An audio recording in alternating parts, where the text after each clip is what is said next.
Well, hello, my friends.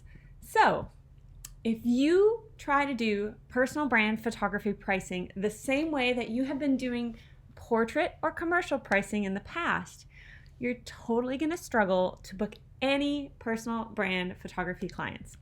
In fact, one of the major reasons that I see talented photographers not booking personal brand photography clients is because they don't fully understand how personal brand photography is different. And so they're unintentionally losing clients that might have otherwise booked them had they done it right. And this particularly happens to people who are just starting out in personal brand photography or who really don't understand some really foundational differences between the kinds of photography, because lots of times it's easier for us to rely on what we've always done and just do it the same way than to really think about what's best when we make a massive change. So in this week's question of the week, which you're here, hello, let me know if you're here, and if you're watching the replay, throw a hashtag replay down below. Would love to see that. But in this question of the week, I'm going to tell you exactly what you should base your pricing on and how it's different from what many people have been doing in the past. Let me make sure this is working. Oh, yep, we're good. We're good to go. So I thought it was a little frozen, but looks like we're okay. If it's okay for you, definitely let me know. Thanks. By the way, each week, Monday at noon Central Time, I do a live video answering a question from our free personal brand photography group. And I would love to answer one of your questions one of these weeks. So if you're interested in doing that, all you need to do is go to pbpcommunity.com, post your question there. And if you're not already a member of the group, then go ahead and request to join. Would love to have you be part of that. But post your question there, and every week I pick one and I come answer it here. So this week, the question is from Jolene Martin, and I think I can pull this up on the screen, which is super cool. Yeah, look at that. Isn't that fancy and fun? So Jolene says, so I'm new to personal branding photography. I would love to hear tips from you guys. How do you charge? Per hour, photo, or do you do packages? Do you like a client meeting or just a questionnaire? Thank you so much. All right, Jolene, great question. So the first thing that I'm going to talk about in terms of pricing, and this one is really, hi, Emma, by the way, and Tracy and Christoph, nice to see you guys. All right, so the first thing that you need to know about pricing is it needs to be super simple, and it has to be all-inclusive pricing up front. Okay, so this is different from what portraits have done in that, most of the successful portrait photographers out there are doing IPS or in-person sales. So they'll charge something as a session fee just to make sure that people show up. And then after the session is over, they do an in-person sales meeting and they upsell them into a bunch of high-priced portraits and photos. And it's not a bad thing. It's just they don't know how much they're going to pay in the end. And if you're doing this with entrepreneurs and influencers who need personal brand photography, you are not going to book anybody, because here's the thing. You have to remember that you're not working with a consumer. You are I can take this link down. You are working with a business owner, and they have a budget. They have a marketing budget. And yeah, if you do this, maybe they'll work with you once if they don't realize what they're in for. But later on, when they find out that they're going to have to pay way more than they were than you charged them up front to get access to the images, it's not going to go well. They're not going to hire you again. They just won't, okay? Not only is it not clear how much they're going to be paying up front, but it's extra hassle and time. And I'm going to touch on that in a minute. Actually, let me touch on that now. Time is their biggest limitation, okay? At a certain point, entrepreneurs have more money than time. Like, we can't make more time for our lives. You and I both have the exact same number of hours in the day. But they can buy time, right? They can hire somebody to do something for them so that they don't have to be doing it themselves. In fact, that's part of the beauty of personal brand photography and how we should be pitching it, is that if they spend, say, 30 minutes a day creating a photo for Instagram, like figuring out what they're going to post, getting the props together, making themselves look good, taking the photo, picking through the 200 photos they take to pick the best one, and editing it, and then, that, let's say it takes half an hour, that's 45 hours every quarter if they do that every single day, Sunday through Saturday, so 7 days a week. Half an hour a day, 45 hours. So instead of doing that themselves, they could hire you and you could work with them for a single day and create the 90 images or more that they need for the quarter. And then that gives them in return 45 hours back, minus whatever you spent shooting, to do other stuff in their business, right? Time is their most limited resource. And so they're going to be more likely to want this to be as fast and easy as possible. So when we draw things out by making them come back for in-person sales, or we make it hard and like, it's not good for us. It's not good for us. It needs to be simple, fast, and easy, and they need to know what they're paying up front and what they're getting up front. Now, there are some cases where, and I used to teach more same-day image selection. I still think you can do that if you want to, but it's got to be like same day, because get it as you shoot. Like literally you shoot, you upload the images, you let them pick the ones they want right then and there with you. That's a little different than having to set up a whole nother time period and do image selection later and buy more and whatever else. They already paid for all of it up front if you're going to do same day image selection. But honestly, I don't even think you need to do that. If you're promising a number of images, which I'll talk about in a second, I think you can give as many as you want to give above and beyond that. That's just kind of a minimum. I think that people seem to be more drawn to that model than having to actually go through and select the images. So, all right, so simple, all-inclusive pricing up front, no in-person sales. And another thing that goes into the simplicity is, yes, this is commercial usage, so it should be a little bit higher, but it should not be priced like commercial either, which traditionally, commercial pricing models were created before the internet existed. So you could limit exactly how many times the images were used, what geographic locations they were used, all sorts of stuff like that. That doesn't really work anymore. If your client has a post that goes viral, they're not going to remove the post a year from now because their time limit is up. Or they're not going to want to have to pay extra because they got 1 million views on your photo instead of just the 10,000 they paid for, like traditional commercial pricing is. So it's not the same as that either. It's kind of a hybrid mix of the two. It's almost more like a, it's all-inclusive pricing if you think of it up front. So it's going to be more like a package. So let's talk about what goes into a package and the things you want to base your pricing on. No, lots of information here, so bear with me. I'm going to just keep pushing through this. Is this helpful for you guys? Let me know. Would love to hear. And I'll be checking the comments back. I do go back usually a couple times a week and respond, even if you're asking questions when I'm not here live or commenting here. So definitely let me know. Oh, look, Jolene is here. She's the one who asked the question. So nice to see you, Jolene. I just had to pull you up on the screen. Super fun. All right, so this is the second part. What do we put in these packages in? And I do recommend packages at least as a starting point, because it gives people a sense of what they're going to be paying. Now, you may work with an entrepreneur or business owner or somebody who needs something a little different. Like maybe they want to add on a little video and you're happy to do that. Or maybe they want you to do a few quick like animated GIFs or something like that as part of this. And so you can always customize these, but these are a really great baseline to help them see what they should have in there. So number one, you want to base your packages based on the number of shoots that you want to do per year.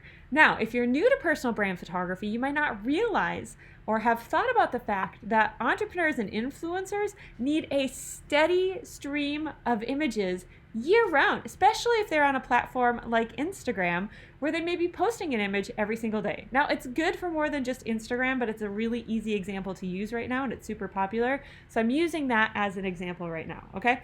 So, if they want a steady stream of images, if they're like me, and it's winter, like it's seasonal. See, we've got 4 feet of snow out there. It's crazy.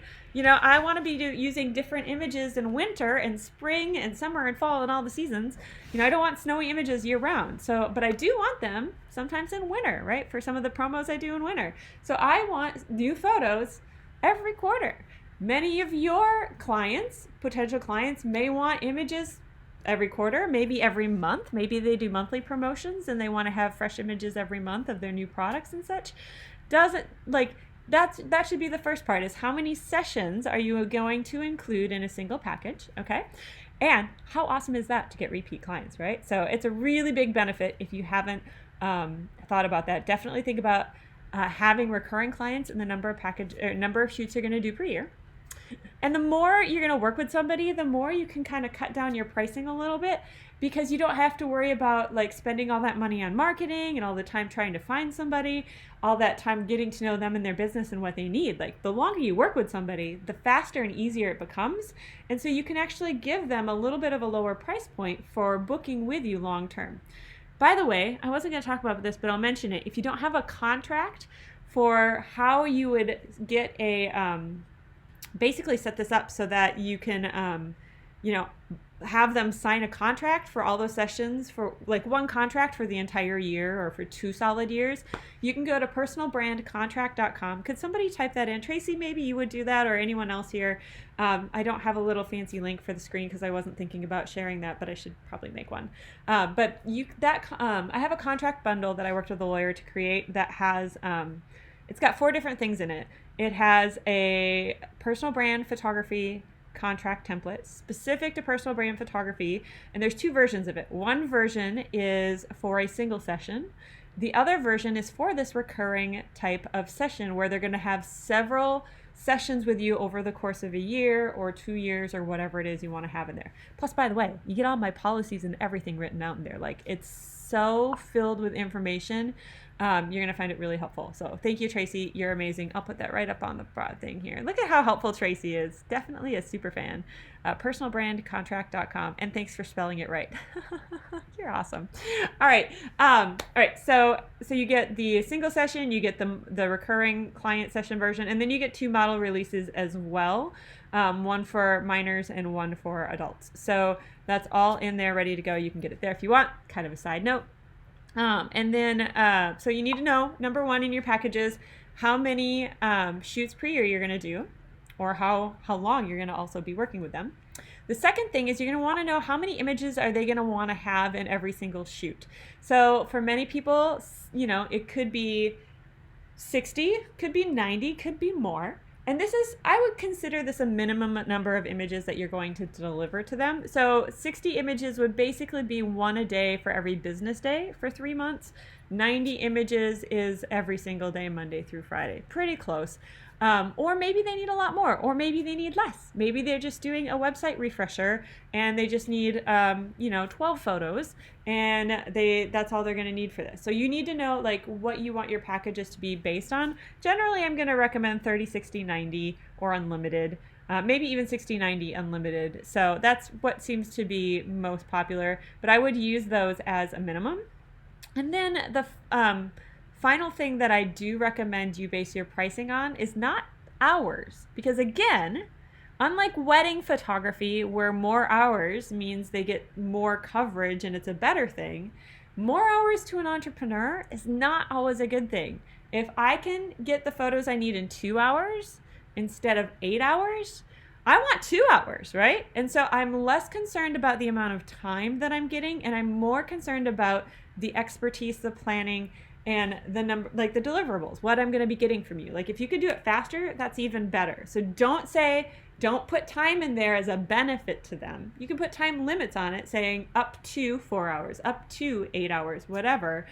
But don't use that as like you do with wedding photography packages, where that's like the main thing you base the packages on. Okay, so that's something there that you want to know.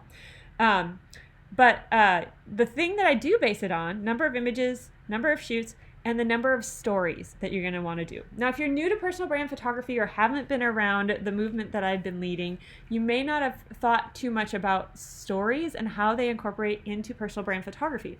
But people connect with stories, and when our images tell the stories of our client, their audience is going to connect to them more deeply because their story. Now, I'm not explaining this super clearly right now, but if you go to personalbrandphotography.com, I actually have a free 5-part series all about personal brand photography. Now, the first page is like, how is the market changing? The second page is like, who are these new clients? The third page is 5 mistakes that people make that turn all the clients away. Fourth page is all about if personal brand photography is really going to work for you personally. And then the 5th page, and this is the one that I would recommend really diving deep into, talks about story and why I believe that this needs to be the foundation of absolutely everything we do in personal brand photography, why it's best for our clients, why we should base our packages on it, why story is so important and how that works. It like literally changes our brain. Like when I tell you a story, like they've done studies where all the people in a room, if somebody gets up and starts telling a story, before the story is told, everybody's brain patterns, thought patterns are going all over the place. They're all different from each other. The moment somebody starts telling a story, everybody's brain, like, I don't know if it's waves or patterns or however they measure that stuff, they all start to sync up. And the story influences what they think. It's so crazy powerful. I've got links to that study in that 5th page there, so you might want to check it out. I don't have an easy link to that specific page, but check out all 5 of them. It's a super in-depth thing. You'll find it super helpful. But you definitely want everything story-based. In fact, this is so important that my entire framework for doing successful personal brand photography is called the Story Session System. Now, that's not a free thing, but it is. There's links to it in the free group if you want to check it out. But it's definitely by far the way that I've seen photographers help their clients get results. And it works so well for marketing yourself, for helping your clients market themselves, and for you, like, it's like literally the most effective way to do personal brand photography. And anybody who understands why you should have a personal brand understands the value of story. Like, they'll get it. You'll see all I'm just like blah, blah, blah today, guys. I'm sorry. But all the most effective personal brands tell lots of stories because of what I was talking about. So you can go check that out for there. But one final thing, oh, Tracy, look at her. She's so sweet. She says, Story Session System, but you get it. Course is amazing. Thank you. You're sweet. But what I will let you guys know, if you want to go deeper into pricing, I just covered real high level stuff here. If I do have a free pricing masterclass, and I do have a link for this one, I think. Let me find it. There we go. This is a free 90-minute in-depth pricing masterclass that's going to tell you exactly how to compete with underpriced photographers. It's going to tell you how to find the pricing sweet spot for your market, because what you charge in Iowa is going to be very different than what you charge in LA. And I want you to understand how to know exactly what that sweet spot is. And it's going to talk even more about this one specific thing that you've got to have in your pricing, or you're not going to be able to book clients. And I'm going to let you guess what it is. I did not talk about it today, but it's definitely something that you want to include into your pricing so much. So definitely, if you haven't yet, go check out this pricing masterclass. It is 90 minutes long because I go super in depth. And I have a few streaming times per day. And so it's not always running, but you can go and sign up there and pick a time that works for you. But I think you're going to find it super helpful. And then the other thing I'll mention is that if you struggle with sharing the value of personal brand photography, or really understanding how to explain that to clients so they get it, there was a video we did 2 weeks ago, and it's all about how to explain the value of personal brand photography. You can find that on the Jamie M. Swanson page as well. But this is where I would go first. And so go check that out. But otherwise, super happy to have you here. Definitely post your questions in the group. If you're not part of that yet, go join that here at pbpcommunity.com. Would love to have you in the group. And I will see you next week at noon Central Time for our next question of the week. Thanks, everyone. Bye.